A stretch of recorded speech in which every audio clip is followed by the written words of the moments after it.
Olá, sou o professor Marcelo Costa, estou fazendo aqui mais um vídeo sobre taxa de lotação de pastagens. Em muitos dos meus treinamentos, meus cursos, até mesmo com meus clientes, eu converso sempre com eles falando de taxa de lotação em unidade animal por hectare.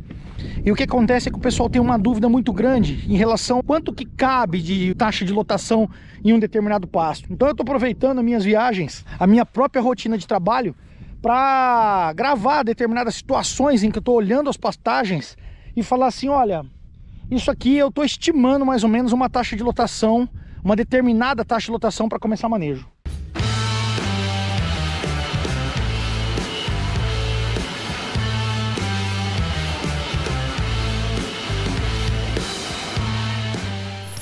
Hoje eu estou numa fazenda aqui no sul do Mato Grosso do Sul, perto de Coronel Sapucaia, onde a gente tem aqui uma pastagem de Braquiária decumens, braquiarinha. Já é um solo de média, baixa fertilidade, muitos anos que vem sendo utilizado. No passado essa fazenda teve uma carga muito grande, uma taxa de lotação muito grande, e ela surrou demais as suas pastagens. E agora a gente vem fazendo manejo aqui para tentar melhorar. Mas essa aqui agora é a condição da Braquiária decumens. A gente pode visualizar, ela tá baixa, ela tá bem rebaixada nesse determinado piquete que eu tô olhando.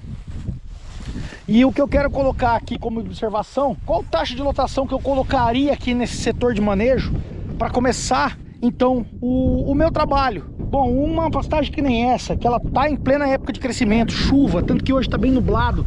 Se vocês olharem, tem chovido bastante essa semana, o que é positivo, e é uma pastagem que responde muito bem. A Braquiária decumens ela tem uma resposta muito grande, a rebrota com velocidade, mas a massa ainda um pouco comprometida. Essa fazenda no geral é uma fazenda que eu estou tentando controlar ela com no máximo uma unidade animal. Então se eu colocar aqui, ó, eu hoje olhando essa pastagem, colocar um lote de animais aqui para pastejo, eu estaria trabalhando com 0,9 a uma unidade animal. E aí o que eu faço? Eu coloco 0,9 a uma unidade animal nesse setor, começo a fazer o programa de rotação que eu recomendo para os meus clientes e vamos observando, vamos vendo se essa massa ela aguenta essa carga de 0,9 uma, ou se no fim se ela começar a brotar mais e começar a sobrar comida, poxa, que maravilha, vamos aumentar para 1,1. Eu acho que dificilmente 1,2, isso aqui não, definitivamente não é pastagem para 1,2 de taxa de lotação. Em outras fazendas que eu vou visitar nos próximos dias eu vou ver pastagens que aguentam lotação muito mais alta, 1,2, 1,3 até 1,4. Mas aqui na Braquiária decumens, para esse tipo de solo, para essa condição que eu estou fazendo, essa leitura agora, ao momento que eu estou gravando, eu vou sugerir uma taxa de lotação entre 0,9 e 1. Começa a manejar, se achar que não aguenta, baixa para 0,8, mas dificilmente eu ia colocar aqui 1,1. Então esse aqui é um vídeo que faz parte dessa série de vídeos que eu tô gravando, tentando ilustrar, mostrar para você que acompanha o meu conteúdo, você que acompanha meus treinamentos, meus cursos, mais ou menos o que eu coloco como ideia para fazer a estimativa de taxa de lotação. Na ciência, como eu já falei em outros vídeos, o pessoal está muito acostumado a fazer pesquisa, né, e realmente fazer a métrica correta de produção de massa. E aí ele joga aquele quadrado, a gente fala quadrado, é um quadrado de ferro mesmo, joga aquele quadrado em 5 pontos dessa pastagem, o quadrado cai, a pessoa tem que simular o pastejo do animal, eles vão cortar, como se fosse cortar todo o capim que está dentro daquele quadrado. Esse quadrado tem 1 metro por 1 metro, é 1 metro quadrado, e aí eles estariam fazendo isso, que é simulando o pastejo do animal, olha lá, como se fosse isso daqui, o animal está colhendo. E o que vai ter então? Vai ter lá, em todo aquele lugar, uma produção de massa verde. Essa produção de massa verde que o animal estaria ingerindo é colocada para secar, retira-se a água dessa amostra e a gente vai ter então a matéria seca, que é o que? É a pastagem sem água. A matéria seca sem água, a gente ia ter a representação de quanto de matéria seca tem numa média desses 5 pontos. Então em 1 metro quadrado, se eu tenho X de matéria seca, em 1 hectare, que são 10 mil metros quadrados, quanto que eu teria de total de matéria seca? E eu consigo estimar a quantidade de forragem disponível, e aí eu tenho o cálculo muito mais real.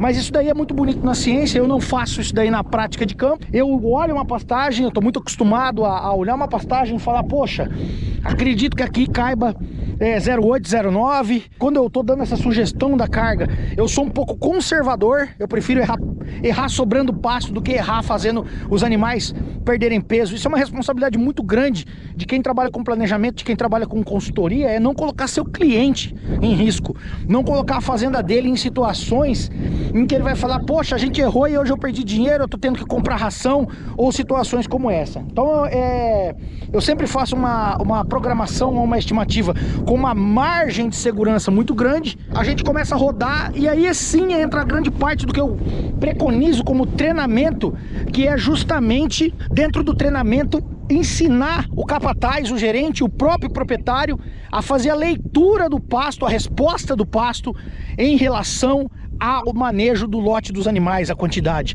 E é o que eu falo, daí eu falo, o pasto está conversando com a gente. Eu brinco muito nos meus vídeos, olha, o pasto está conversando com você. Esse pasto aqui hoje, ele está conversando comigo pela leitura que eu estou fazendo, e ele está falando assim, olha, não aperta muito não, hein? Não bota muita carga que eu não vou aguentar. É isso que esse pasto está falando para mim. Ele está falando assim, trabalha leve, trabalha 08, 09 e vai vendo como que eu tô. Não chega já metendo 1.1, 1.2 que eu não vou ter comida suficiente para os animais que você quer colocar aqui. Então isso daí faz parte da prática de campo, é o jeito de trabalhar. E quando a gente faz então a simulação de pastejo ou a leitura de pastejo, é isso daqui. Essa pastagem baixa ela é bastante interessante porque eu consigo ter uma visualização do que é a porção folha e do que é a porção talo. Olha aqui essa planta, deixa eu fazer uma colheita aqui só para mostrar. Vamos ver aqui, ó. Olha que interessante essa determinada planta. Olha aqui o talo, solo já tá aqui. Olha o talo e olha a porção folha, né? Então o que eu tenho de folha? Eu tenho mais ou menos aqui nessa amostra 15 centímetros, aqui outras um pouquinho, talvez 20 centímetros. Às vezes a gente tem que tomar muito cuidado, que a gente acha, quando eu vejo uma pastagem muito alta, eu falo, nossa, tem comida demais, mas na verdade, a cada planta, ela tem um tamanho padrão da sua folha, e com a massa que vai crescendo, ela começa a alongar muito. É o talo, o seu caule aqui, ela vai alongando, e não é isso daqui o que o animal gostaria de pastejar. E a gente também não pode colocar muita carga para que o animal pasteje demais, que ele rape demais, a ponto dele comer essa parte aqui que é conhecida por gema de crescimento. Bem aqui, ó, a gema de crescimento. Então o pastejo ideal é que o animal faça o corte aqui, ó.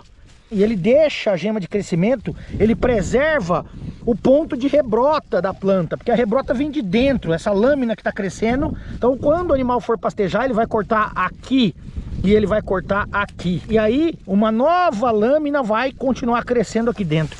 E quando eu faço esse pastejo de ponta, esse pastejo consciente, olha lá como que eu estou simulando aqui um pastejo, eu ainda preservei força na planta para que ela continue tendo sua rebrota com bastante vitalidade. Esse é um dos pontos que eu mais pego em cima nas fazendas que eu tenho trabalhado, porque 95% das fazendas que eu viajo tem sérios problemas de manejo.